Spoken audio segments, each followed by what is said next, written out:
En matière de transport, le Père Noël a le goût éclectique. C'est ainsi qu'on le voit parfois en voiture, de préférence avec plein de chevaux et non de rennes sous le capot, à moto, sur un overboard et même parfois sur une planche de surf. L'homme sait s'amuser et il en a le temps dans la mesure où il ne travaille réellement qu'une courte nuit par an. Et cette nuit-là, il doit délaisser tous ses joujoux pour utiliser son véhicule de fonction, en l'occurrence son bon vieux traîneau.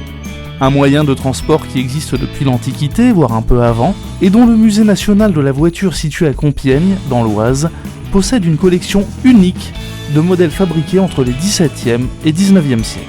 De véritables merveilles. Nous avons principalement des traîneaux dits aristocratiques, puisque le traîneau faisait partie des occupations de l'aristocratie.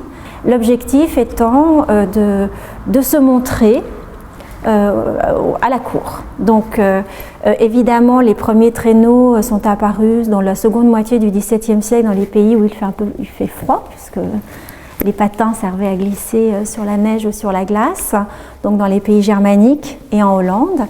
Et puis la mode est venue en France sur la fin du XVIIe siècle et pendant tout le XVIIIe et le XIXe siècle.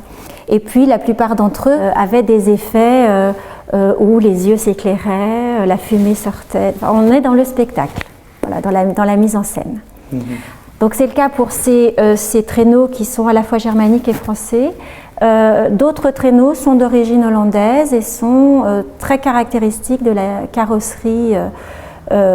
carrosserie flamande des 17-18e siècle, avec des formes très évasées. La carrosserie est très chantournée, la sculpture est très riche, et on est donc sur un type de traîneau tout à fait caractéristique de ces régions du nord de l'Europe.